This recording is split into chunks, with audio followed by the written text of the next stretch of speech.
जय हिंद दोस्तों, मेरा नाम है राहुल परमार। आज इस लेक्चर के अंदर हम ज्योग्राफी का लास्ट टॉपिक डिस्कस करेंगे, वर्ल्ड ज्योग्राफी। हमने हमारे इस खूबसूरत सफर की शुरुआत की थी 3 सितंबर के दिन, और आज 31 अक्टूबर के दिन हम हमारा लास्ट टॉपिक डिस्कस कर रहे हैं, वर्ल्ड ज्योग्राफी। इस सफर के दरमियान हमने क्या क्या देखा उसका थोड़ा सा रिवीजन करेंगे और उसी के साथ साथ हम आगे बढ़ेंगे। तो स्टार्ट करते हैं। हमने जियोग्राफी को दो पार्ट में क्लासिफाई किया था, एक फिजिकल जियोग्राफी और एक इंडियन जियोग्राफी। फिजिकल जियोग्राफी जो थी वो कॉन्सेप्चुअल पार्ट था पूरे जियोग्राफी का, और इंडियन जियोग्राफी केस स्टडी थी। फिजिकल जियोग्राफी को हमने तीन पार्ट में क्लासिफाई किया था, जियोमॉर्फोलॉजी, क्लाइमेटोलॉजी एंड ओशनोग्राफी।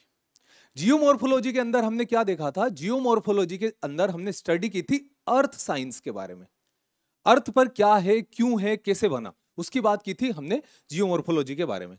फिर हमने बात की थी क्लाइमेटोलॉजी, और क्लाइमेटोलॉजी के अंदर हमने क्या देखा था?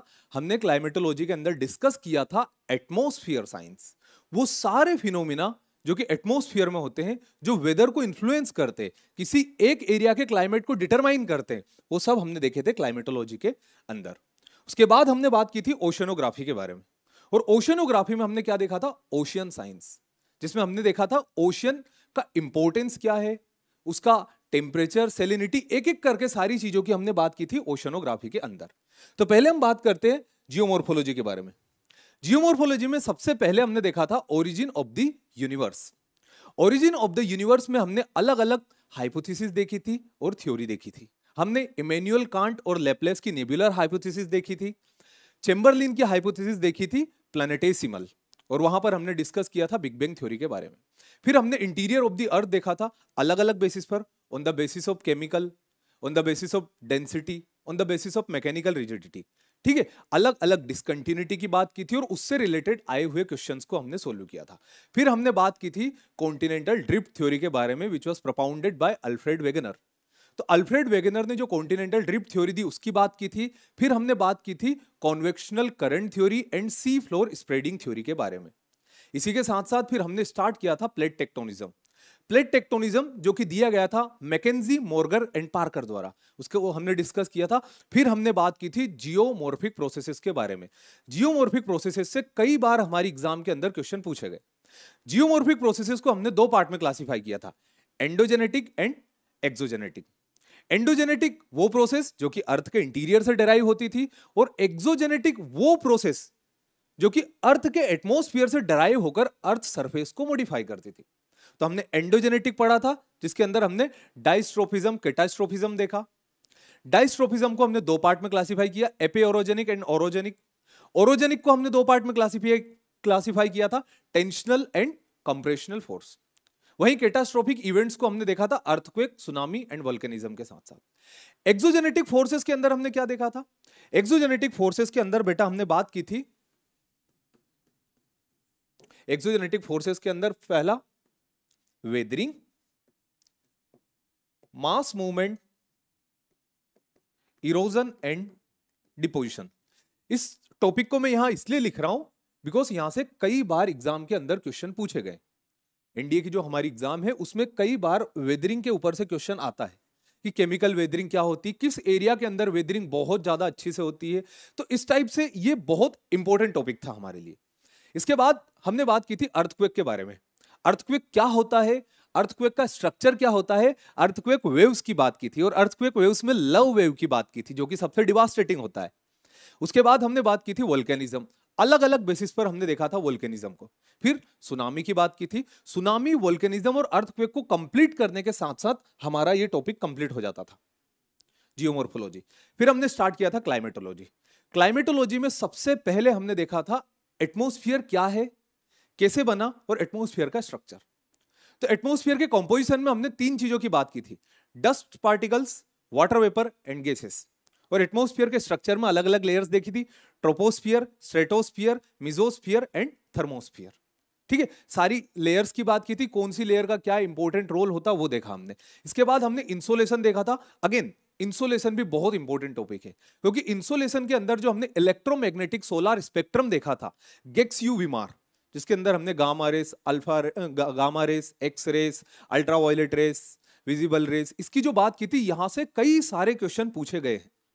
ठीक है, तो अगेन आपको इस टॉपिक को फिर से रिवाइज करना है।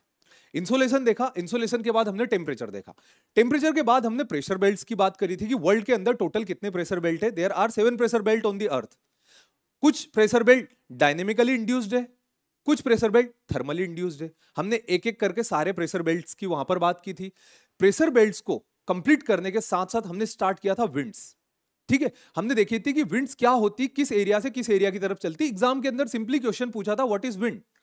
तो wind is a movement of particle, movement of air particle from high pressure area to low pressure area. ठीक है, तो विंड्स की बात की थी। और यहां पर एक इंपॉर्टेंट टॉपिक डिस्कस किया था लोकल विंड्स, जहां से कई सारे क्वेश्चन कई बार पूछे गए थे। तो लोकल विंड्स को अगेन आपको रिवाइज करना। लोकल विंड्स की बात करने के साथ साथ हमने आगे क्या डिस्कस किया था, लोकल विंड्स को कंप्लीट किया और फिर हम गए थे साइक्लोन्स के ऊपर। साइक्लोन्स में हमने ट्रॉपिकल साइक्लोन देखा, ट्रॉपिकल साइक्लोन की नेमिंग देखी कि किस तरीके से ट्रॉपिकल साइक्लोन को नाम दिया जाता है, मतलब ट्रॉपिकल साइक्लोन का नोमेनक्लेचर। ठीक है, कहां कहां ट्रॉपिकल साइक्लोन आते हैं, उन्हें किस नाम से बुलाया जाता है। जैसे ट्रॉपिकल साइक्लोन अगर अमेरिका के पास आएंगे, यूनाइटेड स्टेट ऑफ अमेरिका के अंदर, तो उन्हें कहा जाता है हरिकेन। वहीं ट्रॉपिकल साइक्लोन अगर वेस्टर्न ऑस्ट्रेलिया में आएगा तो उन्हें विली विली कहा जाता है। ट्रॉपिकल साइक्लोन अगर चाइना, साउथ चाइना सी, फिलीपींस के पास आएंगे तो उन्हें हम बोलेंगे टाइफून्स। और ट्रॉपिकल साइक्लोन इंडियन ओशन में आएंगे तो उनको सिंपली हम ट्रॉपिकल साइक्लोन बोलेंगे। तो हम ट्रॉपिकल साइक्लोन को डिस्कस किया, फिर हमने टेम्परेट साइक्लोन को डिस्कस किया। दोनों में डिफरेंस देखा, क्या है दोनों में बड़ा अंतर। उसे कंप्लीट करने के बाद हमने वर्ल्ड क्लाइमेटिक रीजन्स देखे, अलग अलग क्लाइमेटिक रीजन्स देखे, इक्वेटोरियल क्लाइमेटिक रीजन। यहां पर जो सबसे इंपॉर्टेंट पॉइंट बनता वो है ग्रासलैंड्स। हमने सवाना ग्रासलैंड देखी जिसे हम ट्रॉपिकल ग्रासलैंड बोलते हैं, वहीं हमने प्रेरीज भी देखी जो कि हमारे टेम्परेट रीजन के अंदर होती है। ग्रासलैंड को कंप्लीट करने के बाद हमारा ये टॉपिक भी कंप्लीट हो गया था, क्लाइमेटोलॉजी। क्लाइमेटोलॉजी को कंप्लीट करने के बाद हमने स्टार्ट किया था ओशनोग्राफी। और ओशनोग्राफी के अंदर हमने क्या देखा था, सबसे पहले देखा था importance of the ocean. In ocean का क्या इंपॉर्टेंस है। ओशन हमारी अर्थ सरफेस का 71% एरिया कवर करके रखते हैं, तो उनका बहुत ज्यादा महत्व है इस धरती के ऊपर। क्यों? क्योंकि पॉपुलेशन ग्रेजुअली इंक्रीज हो रही, लास्ट लेक्चर के अंदर हमने देखा था, और लैंड रिसोर्स कम है। तो इस फिनोमिना को कोप अप करने के लिए कि इतनी बढ़ती हुई जनसंख्या को कहां रखे, हमने वेंचर किया टुवर्ड्स द ओशन। वहां जाकर हमने कुछ रिसोर्सेस निकाले, ठीक है, जिससे हम इस बढ़ती हुई जनसंख्या की जरूरतों को पूरा कर सके। ठीक है, तो इसलिए ओशन का इंपॉर्टेंस देखा। फिर हमने बात की ओशन रिलीफ फीचर के बारे में कि ओशन क्या जैसा हमें ऊपर से दिखाई देता है एग्जैक्टली वैसा क्या नीचे तक है क्या, पूरा जैसे पांव रखते ही हम अंदर चले जाए ऐसा है क्या ओशन, या फिर अलग अलग स्ट्रक्चर बने हुए। तो यहां पर हमने बात की कॉन्टिनेंटल शेल्फ के बारे में, कॉन्टिनेंटल स्लोप के बारे में, कॉन्टिनेंटल राइज के बारे में, अबाइसल प्लेन के बारे में, मिड ओशनिक रीच के बारे में हमने देखा किस चीज के अंदर, डीप सी प्लेन में। फिर हमने प्रॉपर्टी ऑफ ओशन वाटर देखा। तो प्रॉपर्टी ऑफ ओशन वाटर के अंदर हमने टेम्परेचर देखा और सैलिनिटी देखा कि ओशन का टेम्परेचर कैसे इन्फ्लुएंस होता है और क्या होता है। वहीं सैलिनिटी की हमने बात की। सैलिनिटी में हमने क्या देखा था कि ओशन के अंदर सैलिनिटी का सोर्स क्या है, जो सोर्स है ओशन के अंदर जो सोल्ट मिलता है उसका सोर्स क्या है। ठीक है, हमने बात की थी अलग अलग सोर्सेस के बारे में। साथ ही साथ हमने डिस्कस किया था कि ओशन के अंदर कौन कौन से सोल्ट मिलते हैं, मैग्नीशियम, सोडियम के क्लोराइड, इन चीजों की हमने बात की थी जो कि आपको देखना है। ठीक है, इसे कंप्लीट करने के साथ साथ हम आगे बढ़े थे और हमने एक बहुत इंपॉर्टेंट टॉपिक डिस्कस किया था, मूवमेंट ऑफ ओशन वाटर। और मूवमेंट ऑफ ओशन वाटर के अंदर हमने दो चीजें देखी थी, ocean currents and ocean tides. Ocean currents हमने तीनों ओशन के देखे थे separately, Indian ocean, Pacific ocean और Atlantic ocean. Again ocean currents is a very important topic. क्या है ओशन करंट्स? तो मैंने कौन कौन से टॉपिक बताया भी आपको, जियोमॉर्फिक प्रोसेसेस, ठीक है, जियोमॉर्फिक प्रोसेसेस के बाद insolation, winds and ocean currents. ठीक है, ये और ग्रासलैंड, ये टॉपिक जो बहुत ज्यादा जरूरी है। ऐसा नहीं है कि जो टॉपिक में इन नाम नहीं ले रहा हूं जरूरी नहीं, जितना भी मैंने पढ़ा है इस क्रेश कोर्स के अंदर वो सारी चीजें बहुत इंपॉर्टेंट थी। बट ये कुछ ऐसे टॉपिक्स है जो कि बहुत ज्यादा इंपॉर्टेंट है, यहां से क्वेश्चन आने की प्रोबेबिलिटी बहुत ज्यादा है। ठीक है, तो ओशन करंट्स देखे तीनों ओशन के। फिर ओशन करंट्स को कंप्लीट करने के बाद हमने टाइड्स की बात की, टाइड्स कैसे आती, क्यों आती, अलग अलग एरिया की टाइड्स की बात की। टाइड्स के कंप्लीट करने के साथ साथ हमने हमारा अगला चैप्टर देखा जिसको हम बोलते हैं, टाइड्स को कंप्लीट करने के बाद हमने ओशनोग्राफी को कर दिया था कंप्लीट। ओशनोग्राफी को कंप्लीट करने के बाद हमने स्विच किया था इंडियन ज्योग्राफी की तरफ। ठीक है, और इंडियन ज्योग्राफी बहुत इंपॉर्टेंट है शुरुआत से लेकर तो अंत तक। इंडियन ज्योग्राफी के अंदर हमने क्या देखा था, इंडियन ज्योग्राफी के अंदर सबसे पहले हमने बात की थी physiography of India. Physiography of India के अंदर बेटा हमने डिस्कस किस किस को किया था? सबसे पहले हमने बात की थी पेनिनसुलर इंडिया। पेनिनसुलर इंडिया जिसे हम इन्वर्टेड ट्राइंगल भी बोलते हैं, उस पेनिनसुलर इंडिया के अंदर कौन कौन से प्लेट्यू है? सारे प्लेट्यू की बात की थी। Mysore plateau, Bundelkhand plateau, Baghelkhand plateau, Mewar plateau, Malwa plateau, सारे प्लेट्यूज को डिस्कस किया था। और साथ ही साथ इस पेनिनसुलर इंडिया के अंदर आने वाली माउंटेन रेंजेस को, जैसे अरावली माउंटेन रेंज स्पेशली जो कि राजस्थान के अंदर है, अकेले राजस्थान के अंदर नहीं बट उसका मेजर पार्ट राजस्थान के अंदर है। फिर विंध्याचल माउंटेन रेंज की बात की जो कि गुजरात से चालू होती है और सासाराम बिहार तक जाकर खत्म होती है। उसके बाद हमने सतपुड़ा की बात की जो छत्तीसगढ़ से स्टार्ट होती है और खत्म होती महाराष्ट्र गुजरात तक जाकर। तो हमने सतपुड़ा की बात की। फिर हमने बात की वेस्टर्न घाट्स, वेस्टर्न घाट्स जो कि ताप्ती नदी से स्टार्ट होते और नीचे नीलगिरी माउंटेन तक जाकर खत्म होते। वेस्टर्न घाट को डिस्कस किया। ऐसा कैसे हमने ओडिशा की कोस्ट से स्टार्ट करके नीलगिरी तक खत्म किया ईस्टर्न घाट्स को। साउथ इंडिया की हाईएस्ट पीक की बात की हमने, अनाईमुडी जो कि अन्नामलाई हिल्स के ऊपर है। ये सब हमने देखा पेनिनसुलर इंडिया के अंदर। पेनिनसुलर इंडिया को कंप्लीट करने के बाद हमने स्विच किया हिमालय की तरफ। Young fold mountain range of the world, Himalaya की हमने हाइट देखी। हिमालय का हमने लैटिट्यूडनल डिस्ट्रीब्यूशन देखा और हिमालय का हमने लॉन्गिट्यूडनल डिस्ट्रीब्यूशन देखा। हिमालय कैसे बना उसकी बात की। हिमालय की हाईएस्ट पीक्स के बारे में देखा जिसका आपको रिवीजन करना है। हिमालय के अंदर बने हुए पासेस की हमने बात की। इसे कंप्लीट करने के बाद हमने स्विच किया किसकी तरफ? हम मूव करके गए नॉर्दर्न प्लेन्स की तरफ, उत्तर के मैदान। जो नॉर्दर्न प्लेन्स जो पंजाब से तो आसाम तक फैले हुए, जो 3 नदियों ने मुख्य तरीके से बनाए हैं, इंडस रिवर, गंगा रिवर और ब्रह्मपुत्र रिवर और इनकी ट्रिब्यूटरीज ने मिलकर जो प्लेन्स बनाए, उन प्लेन्स की बात की। इन प्लेन्स को डिस्कस करने के साथ साथ हमने मूव किया कोस्टल एरिया की तरफ। और कोस्टल एरिया में हमने कोस्टल प्लेन्स की बात की। काठियावाड़ के प्लेन, कन्नड़ प्लेन, ठीक है, मालाबार प्लेन्स को देखा। और इधर हमने कोरोमंडल प्लेन्स को देखा, उत्कल प्लेन्स को देखा, गंजम प्लेन्स को देखा। तो ये प्लेन थे जो कि कोस्टल एरिया में थे। फिर हमने बात की आइलैंड्स के बारे में, कौन कौन से आइलैंड है और कहां कहां पर बने हुए। अंडमान निकोबार की बात की। अंडमान निकोबार जो कि बे ऑफ बंगाल के अंदर है, वहां पर कौन कौन से आइलैंड मिलते हैं उसका पूरा स्ट्रक्चर देखा। साथ ही साथ हमने बात की लक्षद्वीप के बारे में। लक्षद्वीप जो कि कोरल आइलैंड है। कौन सा आइलैंड है? कोरल आइलैंड है, ठीक है। तो ये सारा हमने डिस्कस किया था किसके अंदर? फिजियोग्राफी ऑफ इंडिया के अंदर, जो कि अपने आप में बहुत ज्यादा इंपॉर्टेंट टॉपिक था। फिजियोग्राफी को कंप्लीट करने के बाद हमने अगले टॉपिक की तरफ स्विच किया था और वहां हमने बात की थी रिवर्स के बारे में। तो रिवर्स में हमने क्या देखा था? हमने 2 टाइप से रिवर को देखा था। एक जो कि हिमालय से बहती जिसे हम पेरेनियल रिवर बोलते हैं, और दूसरी रिवर जो कि पेनिनसुलर इंडिया के अंदर बहती है जिसे हम सीजनल रिवर बोलते हैं। दोनों के अंदर हमने डिफरेंस देखा था। पेरेनियल रिवर की बात की थी एक एक करके, स्पेशली वहां पर 3 रिवर को डिस्कस किया गया था। इंडस रिवर बुखारचू ग्लेशियर से निकलती है और अपना वाटर कहां डिस्चार्ज करती है? अरेबियन सी के अंदर, कराची के पास, पाकिस्तान में। उसके 5 नदियों की बात की थी, रावी, बियास, झेलम, सतलज, चेनाब, जो पंजनाद मिलकर मिथानकोट पाकिस्तान के अंदर अपना वाटर डिस्चार्ज करती है। इसके बाद हमने गंगा रिवर की बात की थी, सारे प्रयागों की बात की थी कि किस तरीके से गंगा रिवर बनी। भागीरथी को हमने निकाला था कहां से? गंगोत्री ग्लेशियर से। और एक तरफ अलकनंदा को निकाला था सतोपंत ग्लेशियर से। वो दोनों को देवप्रयाग में लाकर मिलाया था और बनाया गया था मां गंगा को। गंगा को डिस्कस किया। फिर गंगा नीचे उतरती है, उत्तर प्रदेश में आती है और बहती बहती जाती है कहां तक? वेस्ट बंगाल होते हुए बांग्लादेश तक। बांग्लादेश में जाने के बाद वो वाटर अपना डिस्चार्ज कर देती है बे ऑफ बंगाल के अंदर और वर्ल्ड का लार्जेस्ट डेल्टा बनाती है जिसका नाम है सुंदरबन। और उसका नाम सुंदरबन इसलिए क्योंकि वहां पर जो वृक्ष मिलते हैं, जो ट्री मिलते हैं, उन ट्रीज का नाम है सुंदरी। उन सुंदरी वृक्ष के कारण उसे सुंदरबन नाम दिया गया। फिर हमने बात की थी ब्रह्मपुत्र रिवर के बारे में। ब्रह्मपुत्र रिवर जो कि मानसरोवर लेक से निकलती है, वहीं से जहां से इंडस निकली थी। तो मानसरोवर लेक से निकलती है ब्रह्मपुत्र रिवर और ब्रह्मपुत्र रिवर यू टर्न लेकर इंडिया की तरफ एंटर करती है कहां से? अरुणाचल प्रदेश से। अरुणाचल प्रदेश से फ्लो करते हुए कहां तक आती है? आसाम के अंदर। आसाम के अंदर जाकर उसका नाम पड़ता ब्रह्मपुत्र, ब्रह्मा का पुत्र, ठीक है। ब्रह्मपुत्र के ऊपर वर्ल्ड का लार्जेस्ट रिवराइन आइलैंड है जिसका नाम है माजुली, जो कि एक डिस्ट्रिक्ट भी है। और smallest riverine island Umananda is also situated on Brahmaputra river. Brahmaputra river enter करती बांग्लादेश में जमुना नाम के साथ। जमुना और गंगा दोनों आपस में मिलती है और वर्ल्ड का लार्जेस्ट डेल्टा बनाती है, ठीक है। वर्ल्ड का लार्जेस्ट डेल्टा जिसका नाम है सुंदरबन का डेल्टा। तो ये हमने हिमालयन रिवर्स की बात की और फिर हमने उन रिवर्स को देखा जो कि पेनिनसुलर इंडिया के अंदर फ्लो करती है। पेनिनसुलर इंडिया के अंदर फ्लो करने वाली रिवर्स को बेटा हमने 2 पार्ट में क्लासिफाई किया, एक वेस्ट फ्लोइंग रिवर और एक east flowing river. West flowing river कम थी, छोटी थी, इसलिए पहले हम वेस्ट फ्लोइंग रिवर की बात करेंगे। वेस्ट फ्लोइंग रिवर के अंदर सबसे पहले हमने देखा नर्मदा को।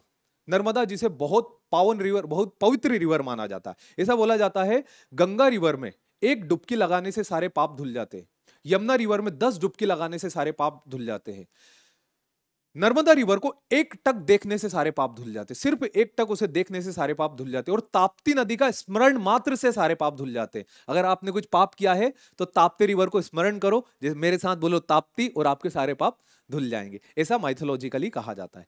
नर्मदा रिवर ओरिजिनेट हुई थी अमरकंटक के प्लेट्यू से। अमरकंटक के प्लेट्यू अनूपपुर डिस्ट्रिक्ट मध्य प्रदेश से ओरिजिनेट होकर उस रिवर ने अपना वाटर डिस्चार्ज किया था किसके अंदर? गल्फ ऑफ खंबात के अंदर।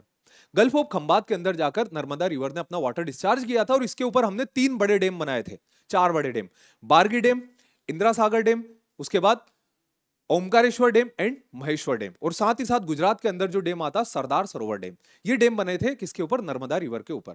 फिर इसके बाद हमने बात की थी ताप्ती रिवर के बारे में। ताप्ती रिवर सतपुड़ा के सदन साइड से निकलती है, मुल्ताई गांव से निकलती है बैतूल के अंदर। बैतूल मध्य प्रदेश की एक डिस्ट्रिक्ट है, तो डिस्ट्रिक्ट बैतूल के मुल्ताई गांव से निकलती है तापी रिवर। वो तापी रिवर अपना वाटर अगेन डिस्चार्ज कर देती है अरेबियन सी के अंदर, जैसे कि नर्मदा रिवर ने किया था। ये 2 थी हमारी वेस्ट फ्लोइंग रिवर। फिर इसके बाद हम बात करते हैं ईस्ट फ्लोइंग रिवर के बारे में। तो ईस्ट फ्लोइंग रिवर में सबसे नॉर्दर्न वर्ड से स्टार्ट करें तो सबसे पहले हम बात करते हैं महानदी रिवर, ग्रेट रिवर। महा मतलब ग्रेट और नदी मतलब रिवर। महानदी रिवर ओरिजिनेट होती दंडकारण्य के जंगलों से। दंडकारण्य के वो जंगल जहां पर भगवान राम ने वनवास बिताया था, तो उन दंडकारण्य के जंगलों से ओरिजिनेट होती है महानदी रिवर, और अपना वाटर डिस्चार्ज करती है बे ऑफ बंगाल के अंदर। ठीक है, इस महानदी रिवर के किनारे पर बना हुआ है पारादीप पोर्ट, और पारादीप पोर्ट के ऊपर एग्जाम ने क्वेश्चन पूछा है कि पारादीप पोर्ट कौन सी रिवर के मुहाने पर बना हुआ है। ठीक है, उसकी बात की हमने। महानदी के बाद अगली रिवर हमने देखी गोदावरी। गोदावरी जिसे वृद्ध गंगा भी कहा जाता है या फिर दक्षिण की गंगा। ठीक है, दक्षिण गंगा किसे कहा जाता है? गोदावरी रिवर। क्यों? क्योंकि वो दक्षिण में बहती है। उत्तर में तो स्वयं गंगा है, साक्षात गंगा है, और दक्षिण में कौन बहती है? गोदावरी। वो गोदावरी को कहा जाता है दक्षिण गंगा। तो गोदावरी रिवर ओरिजिनेट हुई थी त्रयंबकेश्वर प्लेट्यू महाराष्ट्र से, और अपना वाटर उसने डिस्चार्ज किया बे ऑफ बंगाल के अंदर, जो कि साउथ इंडिया की सबसे बड़ी रिवर है, पेनिनसुलर इंडिया की सबसे बड़ी रिवर है। इसे कंप्लीट करने के बाद हमने बात की थी कृष्णा रिवर के बारे में। कृष्णा रिवर ओरिजिनेट होती महाबलेश्वर के प्लेट्यू से। महाबलेश्वर प्लेट्यू से कृष्णा रिवर ओरिजिनेट होती है महाराष्ट्र के अंदर से, सातारा के पास से, और अपना वाटर जाकर डिस्चार्ज करती है बे ऑफ बंगाल के अंदर। इसके बाद हमने लास्ट रिवर की बात की थी जिसे दक्षिण भारत की गंगा कहा जाता है। वो थी दक्षिण की गंगा, यह है दक्षिण भारत की गंगा। वो दक्षिण भारत की गंगा कहा जाता कावेरी रिवर को। कावेरी रिवर का ओरिजिन पॉइंट है कावेरी ताल, जो कि ब्रह्मगिरी हिल्स के अंदर है कर्नाटका में। वहां से कावेरी रिवर निकलती है और अपना वाटर डिस्चार्ज कर देती है कहां पर? बे ऑफ बंगाल के अंदर। और इसका डेल्टा जो बनता है उसे बोला जाता है गार्डन ऑफ साउथ इंडिया। बहुत फर्टाइल डेल्टा है, बायोडाइवर्सिटी वहां पर बहुत ज्यादा है, मैंग्रोव्स के पेड़ लगे हुए हैं, पाम लगा हुआ है, राइजोफोरा लगा हुआ है, इसलिए उसको गार्डन ऑफ साउथ इंडिया कहा जाता है। तो ये हो गए हमारी ईस्ट फ्लोइंग रिवर। तो रिवर्स को कंप्लीट किया हमने, ड्रेनेज पैटर्न को कंप्लीट किया। इसके बाद हमने अगले लेक्चर के अंदर डिस्कस किया था सोइल के बारे में। ठीक है, अगले लेक्चर के अंदर हमने सोइल को डिस्कस किया था, और सोइल को डिस्कस करने के साथ साथ हमने ICAR के according, Indian council of agriculture research के अकॉर्डिंग इंडिया में कौन कौन सी सोइल है उनकी बात की थी। सारी सोइल को डिस्कस किया था, और सोइल को डिस्कस करने के साथ साथ हमने बात की थी एग्रीकल्चर के बारे में। ठीक है, कि हमारे देश में एग्रीकल्चर कैसी है, क्रॉपिंग पैटर्न देखा था, और फिर हमने बात की थी वेजिटेशन के बारे में। वेजिटेशन शायद हमने पहले पढ़ लिया था, सोइल बाद में पढ़ा था, बट हमने सोइल और वेजिटेशन दोनों देखा था। थोड़ा ऊपर नीचे हो जाता है, समझ जाना। हमने वेजिटेशन की बात की थी, उससे पहले हमने देखे थे सीजन्स। सीजन्स में हमने इंडिया के अंदर आने वाले सारे सीजन्स की बात की थी। उन सीजन के अंदर कौन कौन से फेस्टिवल्स हम सेलिब्रेट करते हैं, और कौन कौन सी क्रॉप की सोविंग होती है, कौन कौन सी क्रॉप की हार्वेस्टिंग होती है, हमने सीजन के अंदर देखा था। और फिर again a very important topic, national park of India. हमने इंडिया के सारे नेशनल पार्क की बात की थी कि कौन कौन से नेशनल पार्क है और कहां कहां पर है। उन सारे नेशनल पार्क को वाया मैप हमने देखा था, मैप के थ्रू हमने सभी की स्टडी की थी। नेशनल पार्क को कंप्लीट करने के बाद हमने स्टार्ट किया था मिनरल्स के बारे में। ठीक है, तो मिनरल्स देखा और इंडस्ट्री देखी, बहुत इंपॉर्टेंट पॉइंट टॉपिक था वो। तो मिनरल्स की बात की थी हमने, सारे मिनरल्स देखे थे इंडिया में कहां कहां मिलते हैं मैप के थ्रू। और फिर हमने बात की थी सारी इंडस्ट्रीज के बारे में, जो कि again very important topic.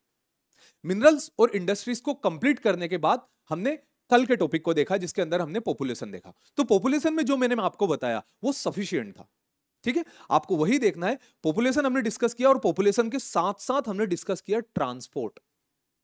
Transport के अंदर बेटा हमने क्या देखा? ट्रांसपोर्ट के अंदर हमने पहले देखा रोडवेज, रेलवे और वाटरवे, ठीक है, और फिर हमने इंपॉर्टेंट पोर्ट्स को डिस्कस किया।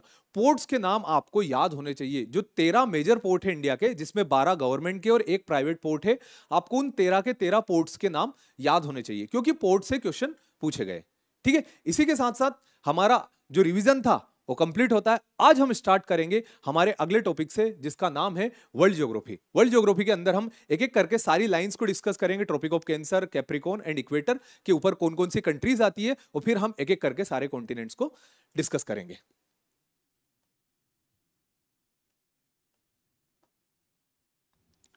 Countries that lie on equator.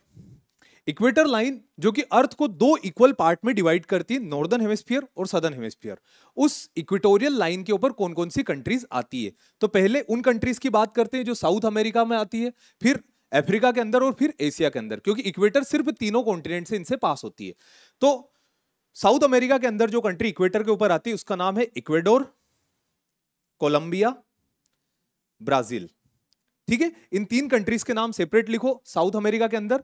फिर वो कंट्रीज जो कि अफ्रीका के अंदर आती है, Sao Tome, Gabon, republic of Congo, Uganda, democratic republic of Congo, दोनों है ना, republic of Congo and democratic republic of Congo, Kenya and Somalia. इनको सेपरेट लिख लो। ये वो कंट्रीज है जो अफ्रीका के अंदर आती है, अफ्रीकन कॉन्टिनेंट, क्योंकि अफ्रीका एक ऐसा कॉन्टिनेंट है जिससे तीनों लाइन पास हो रही है, ठीक है। ऊपर से यहां पर ट्रॉपिक ऑफ कैंसर भी पास होगा, यहां से कैप्रिकॉर्न भी पास होगा और इक्वेटर भी पास हो रहा है, ठीक है। तो ये एक अलग ही कॉन्टिनेंट है। तो यहां पर कौन कौन सी कंट्री आई हमारी देख लिया हमने, Sao Tome, republic of Congo and democratic republic of Congo, Gabon, Uganda, Somalia and Kenya. Maldives एकमात्र ऐसी कंट्री है एशिया की जिसके ऊपर, एकमात्र नहीं, इंडियन ओशन के अंदर वो कंट्री है जहां पर से कौन सा लाइन पास हो रही, इक्वेटर। और दूसरी कंट्रीज जो एशिया के अंदर आती है वो है इंडोनेशिया, ठीक है। कहां पर है? साउथ ईस्ट एशिया के पास इंडोनेशिया और दूसरा किरिबाती। तो एशिया के अंदर टोटल कितनी country? 3 country, Maldives, Indonesia and Kiribati, ठीक है। Maldives, Indonesia and Kiribati. तो 3 कॉन्टिनेंट से पास करना हमको, एक साउथ अमेरिका, दूसरा अफ्रीका और तीसरा एशिया। सेपरेट करके तीनों की कंट्रीज के नाम हमको लिखना है जो कि इक्वेटर के ऊपर आती है। नेक्स्ट, वो कंट्रीज जो कि ट्रॉपिक ऑफ कैंसर के ऊपर आती है। पहले नॉर्थ अमेरिका की कंट्रीज, मेक्सिको एंड बहामास, ठीक है। नॉर्थ अमेरिका के अंदर क्या क्या आएगा? Mexico and Bahamas. फिर बात करते हैं अफ्रीका के अंदर, वेस्टर्न सहारा। वेस्टर्न सहारा के अंदर विंड चलती थी, कौन सी विंड थी वो? हर्मटन, जिसे हमने डॉक्टर विंड भी कहा था। तो ठीक है, western Sahara, Mauritania, Algeria, Mali, Libya, Niger, Egypt which is gift of Nile, ठीक है। एंड बस ये इतनी कंट्रीज है, 6 कंट्रीज जो कहां पर है, ये वो 6 कंट्रीज है जो कि अफ्रीका के अंदर आती। कौन सी? Western Sahara, Mauritania, Algeria, Mali, Niger, Libya and Egypt. ये वो कंट्रीज है जो कि अफ्रीका के अंदर है और अफ्रीका के अंदर होने के साथ साथ किस लाइन के ऊपर है? ट्रॉपिक ऑफ कैंसर के ऊपर आती है। उसके बाद वो कंट्रीज एशिया की जो ट्रॉपिक ऑफ कैंसर के ऊपर आती है, सबसे पहली सऊदी अरेबिया जो कि अरेबियन पेनिनसुला के अंदर है, दूसरा यूएई, ओमान, हमारा भारतवर्ष, हमारा देश, Bangladesh, Myanmar, China and Taiwan, ठीक है। ये वो कंट्री है, वो एशियन कंट्रीज है जो किसके ऊपर आती है? ट्रॉपिक ऑफ कैंसर के ऊपर। एक बार और बता रहा हूं, Saudi Arabia, UAE, Oman, India, Bangladesh, China, Myanmar and Taiwan, ठीक है। वो कंट्रीज जो कि ट्रॉपिक ऑफ कैंसर के ऊपर आती है। तो 3 कॉन्टिनेंट से पास किए हमने ट्रॉपिक ऑफ कैंसर। कौन कौन से? North America, Africa and Asia. अब बात करते हैं ट्रॉपिक ऑफ कैप्रिकॉर्न की।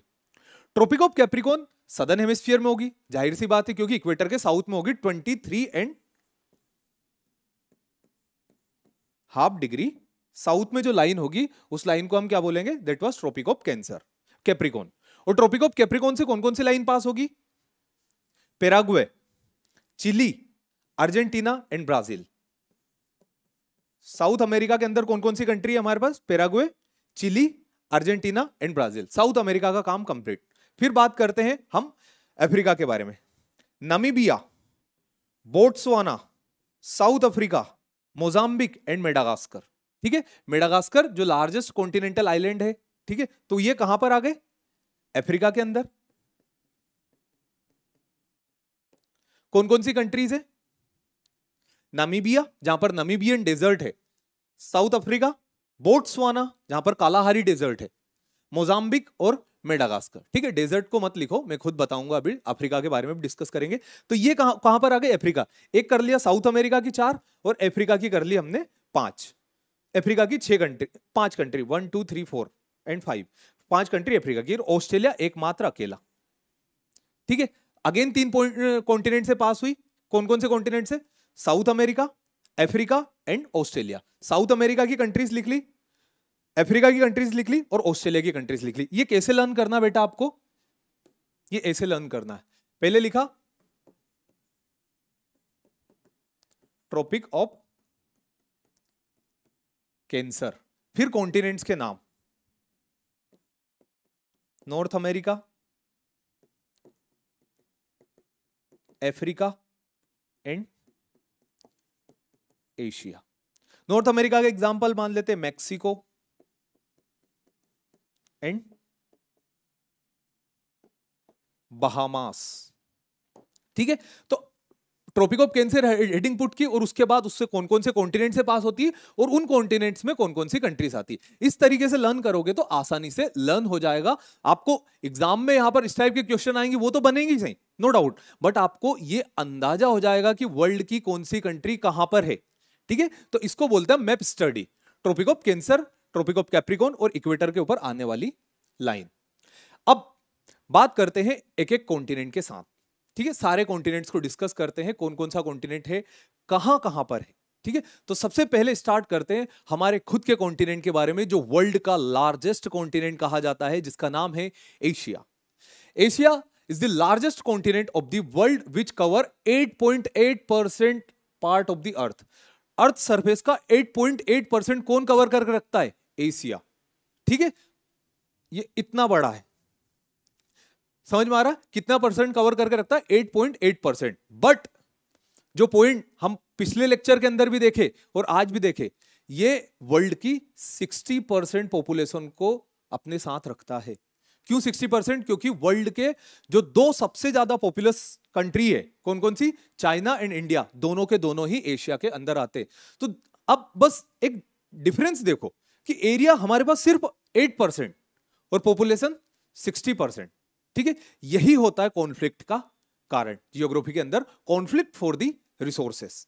ठीक है, इसके बाद highest point mount Everest, Himalaya, जो कि हिमालय के ऊपर, हिमालय की हाईएस्ट पीक, जो कि एशिया की हाईएस्ट पीक है और हाईएस्ट पीक है पूरे वर्ल्ड की, that is mount Everest which is situated on Himalaya in Nepal, जिसे सागर मठ भी कहा जाता है, जिसकी हाइट है 8,848 metre from mean sea level.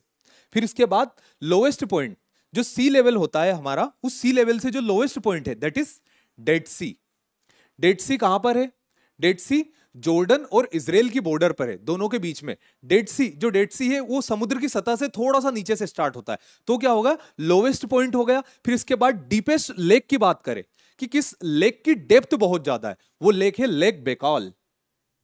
Russia के अंदर एक लेक है जिस लेक का नाम है lake Baikal, is the deepest lake of the world which is situated in Asia. Largest delta of the world that is Sundarban. कौन सी 2 नदियों के कारण बना हुआ है? Ganga and Brahmaputra. Is situated in Asia, in Bangladesh and India. Bangladesh और इंडिया के अंदर यहां पर ये बना हुआ। Highest rainfall of the world कहां रिकॉर्ड की जाती है? मोहसिन राम चेरापूंजी, इंडिया के अंदर। ठीक है, तो हाईएस्ट रेनफॉल भी यहां होती है, हाईएस्ट पीक भी यहां की, और डीपेस्ट पॉइंट भी यहां का। ठीक है, जो डीपेस्ट लेक है वो भी यहां का, हाईएस्ट रेनफॉल भी यहां होती है, और डेल्टा भी सबसे बड़ा है हमारे एशिया के अंदर। अब एशिया के अंदर मिलने वाली माउंटेन्स की बात करते हैं, कौन कौन सी माउंटेन एशिया के अंदर मिलती है, और कुछ प्लेट्यूज को हम डिस्कस करते हैं। जब इंडियन प्लेट आकर कोलाइड हुई थी यूरेशियन प्लेट के साथ, समझो, जब इंडियन प्लेट आकर कोलाइड हुई थी यूरेशियन प्लेट के साथ, तो यहां पर एक नॉट बना था। नॉट मतलब एक गठान, ठीक है। नॉट मैंने बोला था ना, नीलगिरी नॉट, जहां पर ईस्टर्न घाट वेस्टर्न घाट आकर मिलते, वैसे एक नॉट बना था जिसे हम गठान बोलते हैं। तो वो नॉट था पामीर नॉट। इस पामीर नोट के सब तरफ से माउंटेन रेंज निकलती है, इसे सेंट्रल माउंटेन बेल्ट बोला जाता है एशिया का। तो पामीर नोट, ये जो व्हाइट कलर से आपको दिखाई दे रहा है, it is the Pamir knot, जो कि इंडिया के बिल्कुल नॉर्थ में। पामीर नोट के साथ साथ यहां पर कौन कौन सी माउंटेन रेंज बनी है उनको देखते हैं। पहला काराकोरम, फिर हिमालय, ठीक है, काराकोरम हिमालय, फिर कुनलुन शान। कौन सी माउंटेन रेंज? कुनलुन शान। फिर तिएन शान। जो पामीर नोट है, पामीर नोट इस टाइप से, काराकोरम, हिमालय, कुनलुन शान, तिएन शान। समझ रहे हो? यहां से इस तरफ कौन सी निकली, मैं कलर चेंज कर लेता हूं, यहां पर निकली कुनलुन शान, तिएन शान। तो ये तो पामीर नोट का एक तरफ का पार्ट हो गया। मैंने क्या बोला, एक ऐसा प्लेट्यू जिसे इसे रूफ ऑफ द वर्ल्ड भी कहा जाता है। पामीर नोट को और तिब्बतन प्लेट्यू को रूफ ऑफ द वर्ल्ड कहा जाता है। तो ये एक ऐसा इंटर माउंटेन प्लेट्यू जिसके हर तरफ से क्या निकली है, माउंटेन्स निकली है। एक एक करके फिर से माउंटेन के नाम देखते हैं। पहला Karakoram mountain range and Himalaya mountain range, फिर आती कुनलुन शान, फिर तिएन शान, ठीक है। फिर इसके बाद इसके वेस्टर्न साइड जाए तो आती हिंदू कुश माउंटेन। हिंदू कुश माउंटेन के बाद सदर्न साइड पाकिस्तान में चलती सुलेमान रेंज। नॉर्दर्न साइड में कौन सी, हिंदू कुश, नीचे सुलेमान रेंज। अब हिंदू कुश और सुलेमान रेंज आगे बढ़ती with the name of Zagros and Elburz. जो हिंदू कुश माउंटेन रेंज है, हिंदू कुश माउंटेन रेंज आगे जाकर बन जाती क्या, एल्बर्स। और जो सुलेमान रेंज है वो आगे जाकर बन जाती ज़ेग्रोस। ज़ेग्रोस और एल्बर्स आगे जाती है। और जैसा नोट यहां बना था पामीर नोट, वैसा का वैसा ही नोट यहां बनेगा और इस नोट का नाम रहेगा अर्मेनियन नोट, ठीक है। अर्मेनियन नोट से दो माउंटेन रेंज निकलेगी, पोंटिस एंड तुरुस। और पोंटिस और तुरुस माउंटेन कहां निकल जाएगी, यूरोप के अंदर। तो एक पामीर नोट, ठीक है, एक पामीर नोट, उसके इस तरफ से कुनलुन शान, तिएन शान, हिमालय एंड काराकोरम। और इसके वेस्टर्न साइड में पहले क्या आएगा, हिंदू कुश और दूसरा सुलेमान। हिंदू कुश आगे जाएगा with the name of Elburz और सुलेमान आगे जाएगा with the name of Zagros. Zagros और एल्बर्स आगे जाकर मिल जाएंगे अर्मेनियन नोट पर। और अर्मेनियन नोट पर मिलने के बाद ये दो पार्ट में क्लासिफाई हो जाएंगे, टूट जाएंगे। एक तो पोंटिस और दूसरा तुरुस। पोंटिस और तुरुस माउंटेन रेंज एक्सटेंड करके चली जाएगी यूरोप के अंदर with the name of Caucasus mountain, ठीक है। तो हम बात किए एशिया के अंदर सारी माउंटेन्स के बारे में। इसके साथ साथ हम डिस्कस करते हैं कि एशिया के अंदर कौन कौन से प्लेट्यूज आते हैं। पहला central Tibetan plateau, western Tibetan plain, ठीक है, Arabian plateau, Deccan plateau of India, Indochina plateau, Tibetan plateau and Pamir plateau. These are the important plateau of Asia, ठीक है। अगर प्लेट्यू के नाम लर्न नहीं कर सकते तो माउंटेन के नाम तो हमें लर्न होना चाहिए, ठीक है। कौन कौन सी माउंटेन जो अभी हमने थोड़ी देर पहले देखी, उसमें सबसे बड़ी और सबसे ऊंची माउंटेन रेंज कौन सी है, हिमालय, ठीक है, जो कि इंडिया की तरफ इस तरीके से कर्व से ढली हुई है। उसके साथ साथ कुछ छोटे मोटे प्लेट्यूज को हमने देखा। बाद में हम सारे प्लेट्यूज भी डिस्कस करेंगे वर्ल्ड के कौन कौन से हैं। इसके बाद दूसरा कॉन्टिनेंट स्टार्ट करते हैं हम, Africa. Africa is the second largest continent after Asia. Asia is the largest one, और एशिया के बाद दूसरा जो लार्जेस्ट कॉन्टिनेंट आता है, and that continent is Africa. Africa is the mother continent. Africa को मदर कॉन्टिनेंट भी कहा जाता है। क्यों कहा जाता है? ऐसा बोला जाता है इवोल्यूशन सबसे पहले यहीं पर हुआ था। दो थ्योरी होती है इवोल्यूशन की, एक तो रेडिएशन थ्योरी और दूसरी पैरेलल थ्योरी। रेडिएशन थ्योरी बोलती है कि जितने भी एंसिस्टर्स हैं, जो भी है, उन सभी का इवोल्यूशन कहां से हुआ है, अफ्रीका के अंदर से। ये कौन सी थ्योरी बोलती है, रेडिएशन थ्योरी। वहीं पैरेलल थ्योरी बोलती है कि अलग अलग कॉन्टिनेंट पर लोग इवोल्व होते रहे थे, वो पैरेलल थ्योरी बोलती है। तो एक रेडिएशन थ्योरी और दूसरी पैरेलल थ्योरी। पैरेलल थ्योरी क्या बोलती है, अलग अलग कॉन्टिनेंट पे, और रेडिएशन थ्योरी बोलती है कि सभी का इवोल्यूशन हुआ है कहां से, अफ्रीका के अंदर से। ये पार्ट है एंथ्रोपोलॉजी का। अब एंथ्रोपोलॉजी तो हमारे सिलेबस के अंदर है नहीं, तो हम उसको तो फर्दर डिस्कस नहीं करेंगे, हम आगे बढ़ेंगे। अफ्रीका एकमात्र ऐसा कॉन्टिनेंट है जिससे तीनों लाइन पास होती है, ठीक है। अफ्रीका से तीनों लाइन पास होती है, tropic of cancer, equator and Capricorn. ये तीनों लाइन कहां से पास होती है, एकमात्र कॉन्टिनेंट जिससे तीनों लाइन पास होती है, and that is the Africa. इसके बाद अफ्रीका की largest country Algeria. Algeria is the largest country of Africa, and Nigeria, जो यहां पर हमें दिखाई दे रहा है, नाइजर नहीं, Nigeria. Nigeria is the most populous country of Africa. ठीक है, मोस्ट पॉपुलस कंट्री कौन सी है? नाइजीरिया। और लार्जेस्ट कंट्री एरिया वाइज है अल्जीरिया। अल्जीरिया का पूरा एरिया कहां चला जाता है? ये पूरा का पूरा एरिया खत्म हो जाता है सहारा डेजर्ट के अंदर। यहां पर फैला हुआ वर्ल्ड का लार्जेस्ट डेजर्ट सहारा डेजर्ट, आगे बात करेंगे उस बारे में। उस सहारा डेजर्ट के अंदर इसका सारा का सारा पार्ट चला जाता है। तो Algeria largest country, but population वहां बहुत कम है। क्यों? क्योंकि वहां पानी नहीं है, मरुस्थल है वो। बट अल्जीरिया जो कि कोस्टल एरिया के, नाइजीरिया जो कि कोस्टल एरिया के पास है, is the most populous country of African continent. Africa is separated bye Europe through straight of Gibraltar. Important point, important क्या, हमारी एग्जाम के अंदर यहां से क्वेश्चन पूछा है कि कौन सी ऐसी स्ट्रेट है जो यूरोप और अफ्रीका को सेपरेट करती है और कनेक्ट करती है अटलांटिक ओशन को मेडिटेरेनियन सी से। उस स्ट्रेट का नाम है स्ट्रेट ऑफ जिब्राल्टर। ठीक है, and it is separated bye Asia through, यहां पर एक स्ट्रेट है जिससे ये एशिया से सेपरेट है, और उस स्ट्रेट का नाम है strait of Bab el Mandeb. Strait of Bab el Mandeb separate Asia with Europe. ठीक है, Mediterranean sea situated in north of Africa, Indian ocean in east of Africa, Atlantic ocean in west of Africa, और नीचे है southern ocean. ठीक है, Africa के north में कौन सा ओशन है? मेडिटेरेनियन सी, ओशन नहीं, छोटा सा समुद्र है, भूमध्य सागर जिसे कहा जाता है। तो Mediterranean sea in north, Indian ocean या फिर Hind Mahasagar in east, Atlantic ocean in west, and southern ocean in south of Africa. ठीक है, अफ्रीका के अंदर मिलने वाले डेजर्ट्स की बात करते हैं। कौन कौन से डेजर्ट मिलते हैं अफ्रीका के अंदर? पहले सबसे पहला डेजर्ट यहां पर बात करते हैं, largest desert of the world, that is Sahara desert. ठीक है, सहारा डेजर्ट के बाद यहां मिलता है नामीबियन डेजर्ट, कालाहारी डेजर्ट, और यहां मिलता है हमारा नूबियन डेजर्ट। कौन कौन से 4 desert? Sahara desert, largest desert of the world, Nubian desert, Namibian desert and Kalahari desert. ये 4 डेजर्ट कहां पर मिलते हैं? ये 4 डेजर्ट मिलते हैं हमें अफ्रीका के अंदर। अफ्रीका के अंदर मिलने वाली माउंटेन का नाम है एटलस माउंटेन। ठीक है, जो कि नॉर्थ वेस्टर्न पार्ट में है अफ्रीका के। कौन सी माउंटेन? Atlas mountain. और यहां पर है अफ्रीका की हाईएस्ट पीक, जिसका नाम है माउंट किलिमिंजारो। माउंट किलिमिंजारो जो कि एक डोरमेंट वोल्केनो भी है, एंड माउंट किलिमिंजारो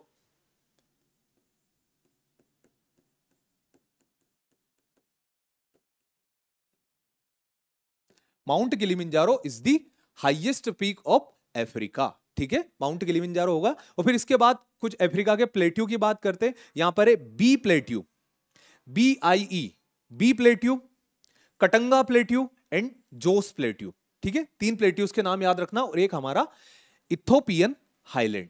ठीक है, एक हो जाएगा इथोपियन हाईलैंड। और प्लेट्यूज कौन से? Bie plateau, Katanga plateau, Jos plateau and Ethiopian highland. ठीक है, अफ्रीका को कंप्लीट करने के बाद अगले कॉन्टिनेंट की तरफ स्विच करते हैं, और उस कॉन्टिनेंट का नाम है Europe continent. Europe is the second smallest continent. सबसे छोटा कौन है? ऑस्ट्रेलिया, और ऑस्ट्रेलिया से थोड़ा सा बड़ा है यूरोप। तो Europe is the second smallest continent after Australia, before Australia. Europe is described as peninsula of peninsulas. इसको पेनिनसुला ऑफ पेनिनसुला कहा जाता है। पेनिनसुला क्या होता है? एक ऐसा लैंडमास होता है जो 3 तरफ से वाटर बॉडी से कनेक्ट हो। जैसे ये कौन सा पेनिनसुला है? नाम से समझ गए होंगे आप, इंडियन पेनिनसुला। ठीक है, तो इंडियन पेनिनसुला की इस तरफ क्या है? Arabian sea, bay of Bengal and Indian ocean.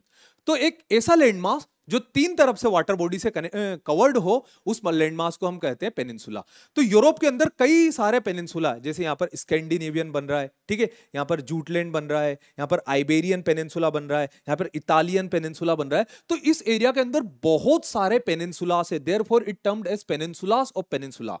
Large part of Europe comes under temperate region. बिल्कुल सही बात है। हमने अभी थोड़ी देर पहले जब लाइन की बात की थी, तो ट्रॉपिक ऑफ कैंसर तक भी यूरोप नहीं आया था। यूरोप ट्रॉपिक ऑफ कैंसर के नॉर्थ से स्टार्ट होता है। कहां से स्टार्ट होता है? 35 डिग्री नॉर्थ से 80 डिग्री नॉर्थ तक। मतलब यहां पर जो लाइन चलेगी वो होगी 35 डिग्री नॉर्थ, और यहां पर जो खत्म होगी that will be the 80 degree north. ठीक है, it has longest coastal line in proportion of its size. सबसे बड़ा कॉन्टिनेंट क्या है? एशिया। एशिया की जो कोस्टल लाइन है वो बहुत ज्यादा बड़ी है। ठीक है, बट यूरोप की कोस्टल लाइन भी बहुत ज्यादा बड़ी। क्यों? क्योंकि यूरोप में इस टाइप से बना हुआ है, फिर ये अंदर की तरफ, फिर ये इस टाइप से। तो इसकी कोस्टल लाइन इन छोटे छोटे समुद्र के कारण बहुत बड़ी है इसके एरिया के रिस्पेक्ट में। जैसे देखने पे देखो, इंडिया सबसे ज्यादा अपनी बॉर्डर किस कंट्री के साथ शेयर करती? बांग्लादेश। कितना छोटा है ना, फिर भी ज्यादा बॉर्डर शेयर करती है ना, क्यों? क्योंकि वो पूरे बांग्लादेश को घेर लेती है। ठीक है, ऐसा के ऐसे ही ये हर तरफ से इसको समुद्र घेर लेता है, इवन इसके बीच में भी समुद्र है, तो इसके साइज के रिस्पेक्ट में इसकी कोस्टल लाइन लॉन्गेस्ट है। ठीक है, mount Elbrus is the highest peak of Europe. Highest peak of Europe है माउंट एल्बर्स, जो कहां पर है? यहां पर है। माउंट कोकेस्कस, माउंट कोकेस्कस की हाईएस्ट पीक है माउंट एल्बर्स, और वो एल्बर्स कहां पर है? ब्लैक सी और कैस्पियन सी के बीच में, किसके अंदर? यूरोप के अंदर। And it is the highest peak of Europe. It is the only continent which does not have any desert. Exam में ये क्वेश्चन पूछ लिया गया है कि ऐसा कौन सा कॉन्टिनेंट है जिस कॉन्टिनेंट के अंदर कोई भी डेजर्ट नहीं है। So it is the Europe. अच्छा, अब यूरोप को सेपरेट करो अफ्रीका के साथ, कौन सी स्ट्रेट से सेपरेट होगा? Straight of Gibraltar. ठीक है, जो अभी हमने थोड़ी देर पहले यहां पर पढ़ी थी, स्ट्रेट ऑफ जिब्राल्टर से सेपरेट होगा यूरोप। किसके साथ? अफ्रीका के साथ। और यूरोप एशिया से कौन सी चीजों से सेपरेट होता है? यहां पर अरल माउंटेन, अरल रिवर और कैस्पियन सी, ये तीनों मिलकर यूरोप को सेपरेट करते हैं एशिया के साथ। कौन कौन सी? Aral mountain, Aral river and Caspian sea. ठीक है, ये यहां पर देखो, Aral mountain, Aral river and Caspian sea, this three separate Asia with Europe. ठीक है, बेस्ड ऑन लैंडमास, लैंडमास के बेसिस पर, एरिया के बेसिस पर, वर्ल्ड की smallest country the Vatican city, world की smallest country the Vatican city is situated in Europe. यहां पर इटली के अंदर ये देख रो, यहां पर है वेटिकन सिटी, जो वर्ल्ड की स्मॉलेस्ट कंट्री बोली जाती है। फिर यहां पर हम स्कैंडिनेवियन कंट्रीज की बात करते हैं, इनको स्कैंडिनेवियन कंट्री कहा जाता है। कौन कौन सी कंट्री आती है स्कैंडिनेवियन के अंदर? Denmark, Norway, Sweden and Finland. This four are the Scandinavian countries. ये हमें याद रखना है। कौन कौन सी? Denmark, Norway, Sweden and Finland, this are the Scandinavian country. यहां पर स्कैंडिनेवियन ट्राइब मिलती थी जिसके ऊपर यह नाम दिया गया था। ठीक है, अब बात करते हैं यूरोप के अंदर मिलने वाली माउंटेन्स के बारे में। यहां पर इस माउंटेन का नाम याद रखना हमें, प्रेरिनीस, एल्प्स, कार्पेथियन एंड कॉकेसस। ठीक है, कार्पेथियन, कॉकेसस, एल्प्स एंड पेरेनीस, ये माउंटेन रेंज है जो कि यूरोप के अंदर आती है, और हमें इनका नाम याद रखना है। अरल माउंटेन इंटरकॉन्टिनेंट माउंटेन है। क्यों? क्योंकि यूरोप के अंदर भी आती है और एशिया के अंदर भी आती है, तो अरल का हम यहां पर नाम नहीं लेंगे। यहां पर हम नाम किसका लेंगे? कोकेसस। कोकेसस वो माउंटेन जिसकी हाईएस्ट पीक माउंट एल्बर्स, और माउंट एल्बर्स पूरे यूरोप की हाईएस्ट पीक है। उसके बाद कार्पेथियन जो कि कहां पर है? सेंट्रल यूरोप के अंदर। फिर एल्प्स जो कि स्विट्जरलैंड के पास है, और पेरेनीस जो कि कहां पर है? आइबेरियन पेनिनसुला के अंदर है। ठीक है, so these are the mountain of Europe. इसके बाद यूरोप जिसे पेनिनसुला ऑफ पेनिनसुला कहा जाता है, तो इसके अंदर कौन कौन से पेनिनसुला है? एक एक करके सारे पेनिनसुला की बात करते हैं। पहला स्कैंडिनेवियन पेनिनसुला, ठीक है। दूसरा Jutland peninsula, Crimean peninsula, Balkan peninsula, Italian peninsula and Iberian peninsula. ठीक है, इतने पेनिनसुला किसके अंदर है? ये पेनिनसुला आते हैं यूरोप के अंदर। एक बार फिर से देखते हैं, स्कैंडिनेवियन पेनिनसुला, ठीक है, जो हमने स्कैंडिनेवियन कंट्रीज देखी थी वहां से याद हो जाएगा। जूटलैंड पेनिनसुला जो कि नॉर्थ सी और बाल्टिक सी के बीच में है। फिर इसके बाद आइबेरियन पेनिनसुला जो मेडिटेरेनियन सी के नॉर्थ में है, और दूसरा पेनिनसुला जो कि मेडिटेरेनियन सी के अंदर इंटायरली आता है, that is Italian peninsula. Italian peninsula के बाद Balkan peninsula and Crimean peninsula जो कि ब्लैक सी के अंदर आता है। तो इतने पेनिनसुला किसके अंदर है? These are in the Europe. इसके बाद रिवर्स की बात करते हैं, तो यूरोप की लार्जेस्ट रिवर है वोल्गो। याद रखना इस रिवर को। एशिया की जो सबसे लार्जेस्ट रिवर है उसका नाम था यांगसे। क्या नाम था? यांगसे। यहां लिख देता हूं मैं,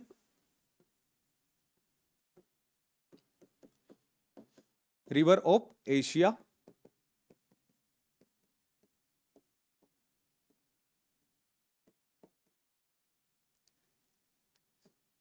यांगसे।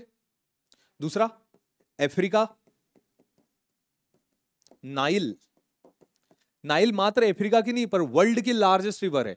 और इसके बाद यूरोप, वोल्गा। क्या? Volga is the largest river of Europe. और रिवर यूरोप की सबसे बिजिएस्ट रिवर कौन सी है? राइन। याद रखना, ये नाम याद होना चाहिए, Rhine, which is between the France and Germany, जो फ्रांस और जर्मनी के बीच में चलती है, ब्लैक फॉरेस्ट जर्मनी के, ये वर्ल्ड की बिजिएस्ट रिवर के अंदर आती है। यूरोप की भी और वर्ल्ड की भी बिजिएस्ट रिवर के अंदर आती है राइन रिवर। ठीक है, इसके बाद अब बात करते हैं नॉर्थ अमेरिका के बारे में। कौन कौन से कॉन्टिनेंट कंप्लीट कर लिए हमने? पहला एशिया, ठीक है, एशिया के बारे में देखा, एशिया की माउंटेन देखी, प्लेट्यूज देखी। उसके बाद अफ्रीका, अफ्रीका के बारे में भी सेम चीज देखी, अफ्रीका की माउंटेन, अफ्रीका के प्लेट्यू, अफ्रीका के डेजर्ट। फिर उसके बाद हमने यूरोप कंप्लीट किया। अब स्टार्ट करते हैं नॉर्थ अमेरिका से। It is third largest continent after Asia and Africa. Africa is the second largest, Asia is the largest continent and North America is the third largest continent of the world।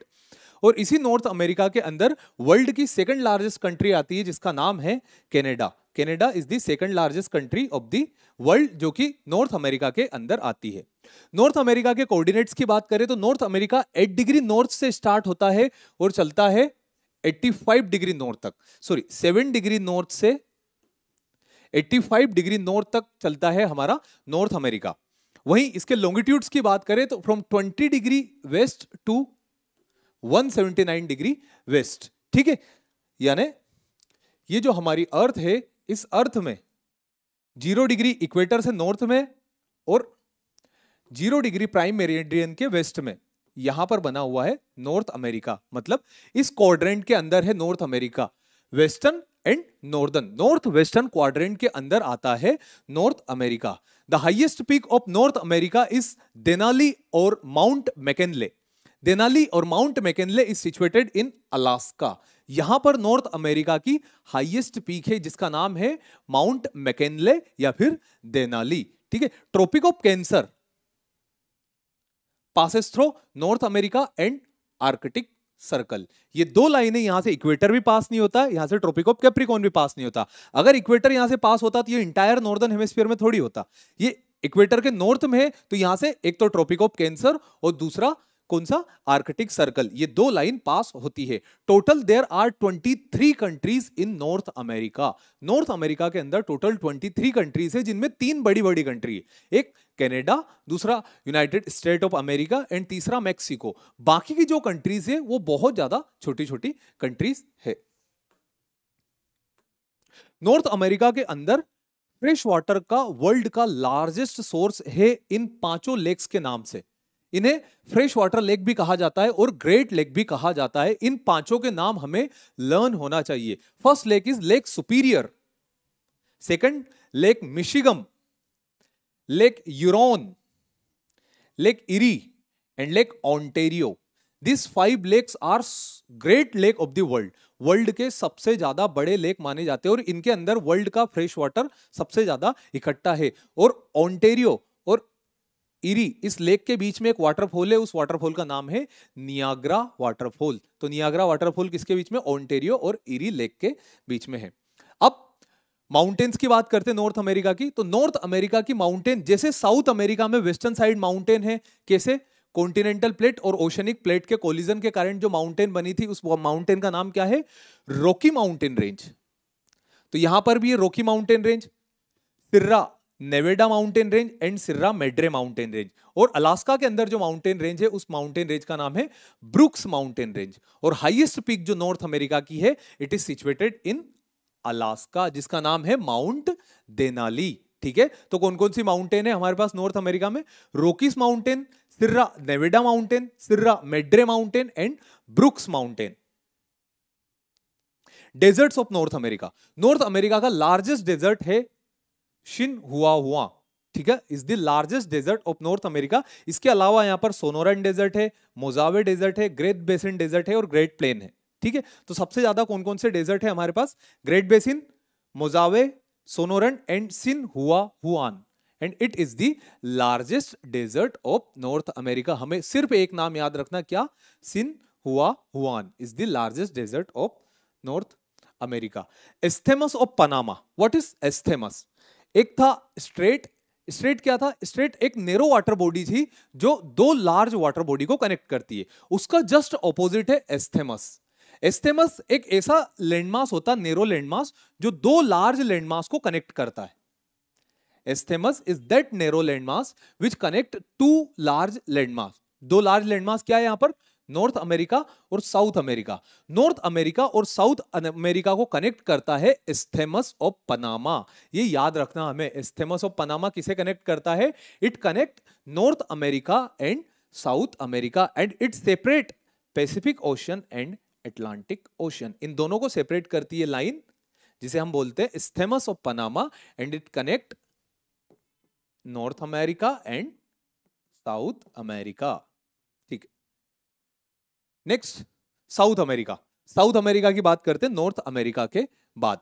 It stretches from 12 degree north to 55 degree south. मतलब यहां से 12 degree north से लेकर के तो last 55 degree south तक चलता है साउथ अमेरिका। ठीक है, सदर्न हेमिस्फीयर में आता है, अमेरिका के ऑपोजिट साइड, तो इसको साउथ अमेरिका कहा जाता है।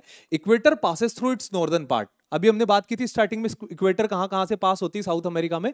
तो इक्वेटर यहां से पास होती है, उसके बाद ट्रॉपिक ऑफ कैप्रिकॉर्न, यहां से ट्रॉपिक ऑफ कैंसर पास नहीं होती क्योंकि ये सदर्न हेमिस्फीयर के अंदर आता है। Andes is the longest mountain range of the world found in the western coast of south America. पूरे साउथ अमेरिका के ऊपर साउथ अमेरिका की वेस्टर्न कोस्ट पर वर्ल्ड की लॉन्गेस्ट माउंटेन रेंज है, सबसे लंबी माउंटेन रेंज। क्या है उस माउंटेन रेंज का नाम? उस माउंटेन रेंज का नाम है एंडीज माउंटेन रेंज और इसकी हाईएस्ट पीक है mount Aconcagua. Mount Aconcagua is the highest peak of Andes mountain range in South America. Largest country of South America is Brazil. Brazil एक ऐसी कंट्री है जिसके ऊपर से इक्वेटर भी पास होता है और ट्रॉपिक ऑफ कैप्रिकॉर्न भी पास होता है। So Brazil is the largest country of south America. Largest temperate desert of the world, Patagonian desert, it's situated in south America. ठीक है, largest temperate desert of the world is Patagonian desert which is situated in south America. And highest waterfall of the world, world की highest waterfall जिसका नाम है angel fall, is situated on Orinoco river. ये है angel fall, ये चुरन river के ऊपर बना हुआ है। Churun river is tributary of Caroni river and Caroni river is tributary of Orinoco river. तो इसलिए इसको एंटायरली कहा जाता है कि ओरिनोको रिवर के ऊपर वर्ल्ड की हाईएस्ट वाटरफॉल बनी या फिर लार्जेस्ट वाटरफॉल बनी है और उस वाटरफॉल का नाम है एंजिल वाटरफॉल। Angel waterfall. ठीक है, अब यहां पर बात करते हैं साउथ अमेरिका के फिजिकल मैप के बारे में। तो साउथ अमेरिका में वेस्टर्न साइड पर कौन सी माउंटेन रेंज है? वेस्टर्न साइड पर माउंटेन है वर्ल्ड की लॉन्गेस्ट माउंटेन रेंज जिसका नाम है एंडीज। एंडीज माउंटेन रेंज के साथ यहां पर साउथ अमेरिका की सबसे बड़ी river, largest river of south America is Amazon. ठीक है, अमेजन के जंगलों को क्या कहा जाता है? Lungs of the world. ठीक है, अमेजन के जंगलों को कहा जाता है लंग्स ऑफ द वर्ल्ड। और यहां पर मिलने वाली ग्रासलैंड कौन कौन सी है? Llanos, Campos and pampas. तीन ग्रासलैंड है, वर्ल्ड क्लाइमेटिक रीजन में पढ़ा था हमने कौन कौन सी? लानोस, ये जो यहां मिल रही इस एरिया के अंदर पूरे, Llanos, Campos and Pampas, this are the grassland found in south America. और साउथ अमेरिका के अंदर मिलने वाला प्लेट्यू है Mato Grosso plateau, Bolivian plateau and Brazilian highland. ठीक है, कौन कौन से प्लेट्यू याद रखना हमें? Bolivian plateau, Mato Grosso plateau and Brazilian highland, this are found in south America. इसके बाद बात करते हैं ऑस्ट्रेलिया के बारे में। Australia is the smallest continent but largest island in the world. ठीक है, it is the smallest continent and largest island in the world. एकमात्र ऑस्ट्रेलिया पूरे कॉन्टिनेंट को कवर कर लेता है। ठीक है, the only nation which completely cover the continent is Australia. Australian continents lie between Indian Ocean from western side and Pacific Ocean from eastern side. Tropic of Cancer, Tropic of Capricorn divide Australia into two equal half. जैसे India है हमारी country, India को tropic of cancer दो equal part में divide करता है। Exactly same Australia को tropic of Capricorn भी दो इक्वल पार्ट में डिवाइड करता है, नॉर्थ टू साउथ, लगभग दो इक्वल पार्ट में डिवाइड करता है tropic of Capricorn. Highest peak of Australia it mount Kosciuszko जो यहां पर है, ठीक है, ग्रेट डिवाइडिंग रेंज के अंदर ऑस्ट्रेलिया की हाईएस्ट पीक आती है माउंट कोस्किस्को, ठीक है, ये यहां पर है ग्रेट डिवाइडिंग रेंज, और इसी ग्रेट डिवाइडिंग रेंज के अंदर है माउंट कोस्किस्को, ठीक है। So it is the highest peak of Australia. Australia के अंदर ज्यादातर हिस्सा जो ऑस्ट्रेलिया का है वो आता है डेजर्ट के अंदर। जो वेस्टर्न पार्ट है ऑस्ट्रेलिया का ये लगभग डेजर्ट्स के अंदर आता है। इसे कंगारू कॉन्टिनेंट भी कहते हैं क्योंकि यहां पर कंगारू की स्पीसीज मिलती है। अब बात करते हैं आइलैंड ग्रुप्स की। तो ऑस्ट्रेलिया या फिर ओशिनिया के अंदर टोटल हमारे 3 आइलैंड ग्रुप्स आते हैं, माइक्रोनेशिया, मिलिनेशिया एंड पोलिनेशिया। इंडिया ने क्वेश्चन पूछा था न्यूजीलैंड कौन से आइलैंड के अंदर आता है, तो न्यूजीलैंड कम्स अंडर पोलिनेशिया, ठीक है। ये जो पार्ट है ये पूरा का पूरा पोलिनेशिया का पार्ट है, और इसके अंदर जितने भी आइलैंड्स आते हैं, ठीक है, जैसे Australian island, कुक्स island, Samoa island, tonga island, New Zealand island, ये सारे के सारे पोलिनेशिया के अंदर आते हैं। फिर माइक्रोनेशिया में मेरियाना आइलैंड, कैरोलिन आइलैंड, और वहीं मिलिनेशिया में बिस्मार्क आइलैंड, न्यू सेलेडोनिया आइलैंड, ये सब किसके अंदर आते हैं? ये आते हैं माइक्रोनेशिया के अंदर। और ये this are the island groups of Oceania. अब डेजर्ट की बात करते हैं। ऑस्ट्रेलिया के अंदर कौन कौन से डेजर्ट्स हैं? डेजर्ट्स यहां के बहुत इंपॉर्टेंट है। ऑस्ट्रेलिया के अंदर आता है great Victorian desert, Gibson desert, great sandy desert, Tanami desert and Simpson desert, ठीक है। टोटल कितने डेजर्ट है? 5 deserts are found in Australia. मैंने बोला ना ऑस्ट्रेलिया एक ऐसा कॉन्टिनेंट है जो पूरा वेस्टर्न साइड से डेजर्ट से भरा हुआ है। कौन कौन से डेजर्ट मिलते हैं? Great Victorian desert, Gibson desert, great sandy desert, Tanami desert and Simpson desert. इसके बाद बात करते हैं सदर्न मोस्ट कॉन्टिनेंट के बारे में, जिसे व्हाइट कॉन्टिनेंट भी कहा जाता है। It is the Antarctica. Antarctica जो कॉन्टिनेंट है ये अंटार्कटिक सर्कल के अंदर आता है पूरा का पूरा। जो अंटार्कटिक सर्कल है ना 66 डिग्री साउथ, तो 66.5 डिग्री साउथ के बाद जो आता है उस सर्कल के अंदर, that is the Antarctica continent, and it is separated by rest of world through icy water, ठीक है। ये जो यहां पर जो पानी है ये पानी पूरा का पूरा बर्फ से जमा हुआ है, ठीक है। तो वर्ल्ड मैप में जो सबसे नीचे, इसे ग्रैंडफादर कॉन्टिनेंट भी कहते हैं, इसी के ऊपर सारे बच्चे बैठे हुए हैं, ठीक है। इसी के ऊपर ऑस्ट्रेलिया भी है, इसी के ऊपर अफ्रीका भी है, इसी के ऊपर एशिया भी है, साउथ अमेरिका भी है, नॉर्थ अमेरिका भी है, यूरोप भी है। तो सबसे नीचे जो बॉटम में आता है, जो सदर्न मोस्ट आता है, that is the Antarctica. Antarctica is the 5th largest continent, ठीक है। सबसे छोटा कौन सा हो गया? ऑस्ट्रेलिया, उससे बड़ा यूरोप, और उससे बड़ा क्या आ जाता है? हमारा अंटार्कटिका, ठीक है। It is also called white continent because ये पूरा का पूरा कॉन्टिनेंट बर्फ की चादर ओढ़े हुए है। Mount Vinson massif is the highest peak of Antarctica. ये यहां पर एक माउंटेन है, उस माउंटेन की हाइट है 4507 metre, is the highest peak of Antarctica, that is mount Vinson massif, ठीक है, माउंट विंसन मासिव। ओके, ये पॉइंट बहुत ज्यादा इंपॉर्टेंट है, इसको लर्न करना है। इंडिया के कौन कौन से रिसर्च स्टेशंस हैं जो कि हमने अंटार्कटिका के ऊपर सेट किए हुए? तो सबसे पहला रिसर्च स्टेशन जो अंटार्कटिका के ऊपर सेट किया गया था, दैट इज दक्षिण गंगोत्री। दक्षिण गंगोत्री रिसर्च स्टेशन सेट किया गया था अंटार्कटिका के अंदर 1983 से 1984 के बीच में। इसके बाद सेट किया गया आगे मैत्री, जो कि दूसरा स्टेशन था, दूसरा रिसर्च स्टेशन था। ये रिसर्च स्टेशन क्या करते? यहाँ के ओशन की स्टडी करते, यहाँ पर आइस शीट्स की स्टडी करते, कितनी बर्फ है, कहाँ कहाँ पर है, ये सारा काम करते रिसर्च स्टेशन। तो दक्षिण गंगोत्री 1983 to 84, उसके बाद मैत्री 1989, और अब जो वहां पर है दैट इज भारती, ठीक है। Bharati is the latest research station which are set up in 2012, 2012 में सेटअप किया गया है। किसके ऊपर? अंटार्कटिका के ऊपर, ठीक है। इसके बाद हम वर्ल्ड के कुछ इंपॉर्टेंट पेनिनसुला की बात करते हैं, ठीक है। तो इंपॉर्टेंट पेनिनसुला में फर्स्ट अलास्का, ठीक है, लेब्राडोर। अलास्का कहां था? नॉर्थ अमेरिका के अंदर। लेब्राडोर कनाडा का है जो नॉर्थ अमेरिका के अंदर आता। फिर आइबेरियन पेनिनसुला जिसके अंदर फ्रांस एंड स्पेन आता है यूरोप के अंदर।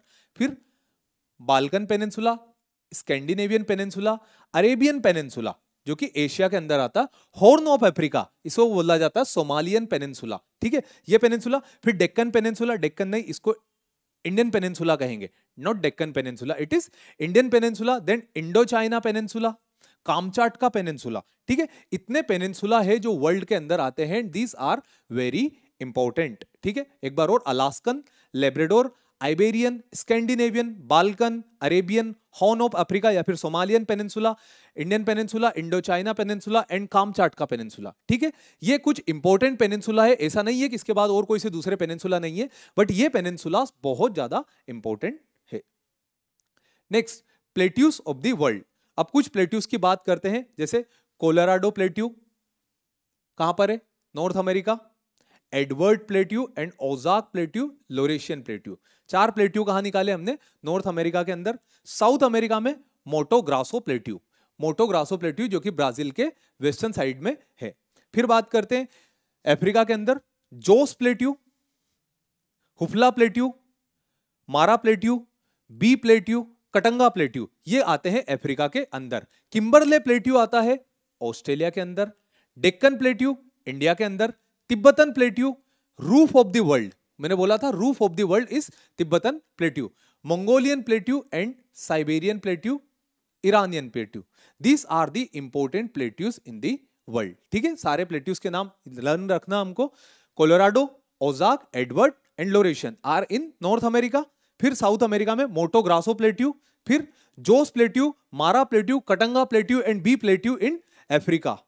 ऑस्ट्रेलिया के अंदर एकमात्र plateau that is Kimberley plateau, और एशिया के अंदर आता है Tibetan plateau, Deccan plateau, Iranian plateau, Mongolian plateau and Siberian plateau, ठीक है। तो these are important plateaus of the world. Deserts of the world, important desert of the world, Mojave desert and great basin desert in, कहां पर ये दोनों, north America के अंदर। Atacama, driest desert in the world, exam के अंदर ये question पूछा गया है कि ड्राइएस्ट डेजर्ट कौन सा है, तो it is Atacama. Patagonian, largest temperate desert of the world, ये क्वेश्चन भी एग्जाम के अंदर पूछा गया है। दूसरा, फिर यहां की बात करें, largest desert of the world is Sahara, Namibian desert and Kalahari desert. फिर एशिया के अंदर डेजर्ट की बात करें तो थार डेजर्ट इंडिया के अंदर, रुबल खली डेजर्ट जो है it is in Arabian peninsula. Mongolian desert Mongolia के अंदर आता है, गोबी डेजर्ट, और चाइना के अंदर आता है तकलामकान डेजर्ट। वहीं ऑस्ट्रेलिया के सारे डेजर्ट की अभी हमने थोड़ी देर पहले बात करी, Simpson desert, great Victorian desert, sandy desert, ठीक है। These are all important deserts of the world. हमें इन सारे डेजर्ट्स को नोट करना है, प्लेट्यूज को नोट करना है, पेनिनसुला को नोट करना, और कॉन्टिनेंट वाइज जो हमने देखा उनकी हाईएस्ट पीक, ये सारी चीजें हमें लर्न करना है। इसी के साथ साथ यहां पर जो हमारा लेक्चर था वो कंप्लीट होता है। इससे रिलेटेड क्या क्या क्वेश्चन आ सकते हैं उनकी बात करते हैं। Which one of the following is the highest peak of Africa, Africa की हाईएस्ट पीक कौन सी है, mount Kilimanjaro is the highest peak of Africa. Next question, Australia's longest river system is made by, it is made by darling river, ठीक है। हमने सारे continents की बड़ी बड़ी रिवर्स की बात की थी। एशिया के अंदर यांगसे, लिखो एशिया के अंदर यांगसे, अफ्रीका के अंदर नाइल, साउथ अमेरिका के अंदर कौन सी रिवर आएगी, साउथ अमेरिका के अंदर अमेजन, यूरोप के अंदर वोल्गा, नॉर्थ अमेरिका के अंदर मिसिसिपी, और ऑस्ट्रेलिया के अंदर डार्लिंग रिवर, ठीक है। तो Australia's longest river system is made by darling river. Next question, which current cause the flow of middle mental, कौन से ऐसे करंट है जो कि मेंटल से चलते हैं, so this are the convection current. हमने पढ़ी थी convection current theory of Arthur Holmes, ठीक है। तो वो करंट्स कहां से चलते हैं, वो चलते हैं अर्थ के मेंटल से। Next question, which among the following theory of the origin of the earth was propounded bye Immanuel Kant, इनमें से कौन सी थ्योरी या फिर हाइपोथेसिस थी जो कि इमैनुअल कांट ने दी थी, it was nebular hypothesis, nebular hypothesis was propounded by Immanuel Kant. Planetesimal hypothesis was given by Chamberlain and Mortal. Tidal hypothesis was given by Jeans and Jeffrey. Binary star theory was given by Russell, ठीक है। तो हमारा answer यहां पर होगा nebular theory का Immanuel Kant. Next, which among the following is the world's largest river delta, इनमें से कौन सी रिवर का डेल्टा वर्ल्ड का लार्जेस्ट है, it is Ganga and Brahmaputra delta. Ganges and Brahmaputra का डेल्टा वर्ल्ड का लार्जेस्ट डेल्टा है। Next question, What is the point in the moon's orbit that is farthest to the earth is called? कौन सा ऐसा point है जब अर्थ और मून एक दूसरे से बहुत ज्यादा दूर होते हैं? जब यह earth and this one is moon, जब अर्थ और मून बिल्कुल पास होते हैं उस कंडीशन को कहा जाता है पेरिजी, और जब वो बिल्कुल बहुत ज्यादा एक दूसरे से दूर होते हैं उस कंडीशन को कहा जाता है एपोजी। पेरिजी मतलब पास, एपोजी मतलब दूर। जब मून अर्थ का रिवॉल्यूशन लगाता है और उस रिवॉल्यूशन के दरमियान जब वो अर्थ के बिल्कुल पास आता है उस कंडीशन को हम बोलते हैं क्या? पेरिजी। और जब वो बहुत दूर जाता है उसे हम बोलते हैं पेरीहेलियन, एपोजी। जब वो बहुत ज्यादा दूर चला जाता है तो हमारा आंसर यहां पर क्या होगा? फार्थेस्ट के लिए एपोजी। वहीं पेरीहेलियन, एपहेलियन क्या होता है? पेरीहेलियन जब अर्थ और सन पास पास हो, और एपहेलियन जब अर्थ और सन दूर दूर हो।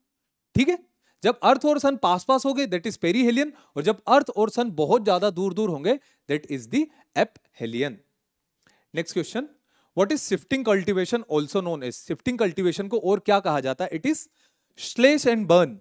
एक एरिया पर जाना, उस एरिया पर खेती करना, और खेती करने के बाद वहां पर बर्न करके सारी उस वर्जिन लैंड को बर्न करके उसे कुछ टाइम के लिए छोड़ देना, फिर दूसरे इलाके पर जाना, वहां के वेजिटेशन को बर्न करना और वहां पर खेती करना। तो slash and burn practice comes under the shifting cultivation. Largest temperate desert of the world is Patagonian desert. Patagonian is the largest temperate desert of the world. Next question, highest peak of south America? Mount Aconcagua. Mount Aconcagua is the highest peak of South America which is situated on Andes mountain range. इसी के साथ साथ आज हमारा ये lecture complete होता है, हमारा शक्ति बेच के अंदर ज्योग्राफी का सिलेबस कंप्लीट होता है। उम्मीद करता हूं आपको बहुत कुछ सीखने को मिला होगा, और ये दुआ करता हूं कि आप सभी लोगों का पेपर एग्जाम के अंदर बहुत अच्छा जाए। जय हिंद, जय भारत, थैंक यू।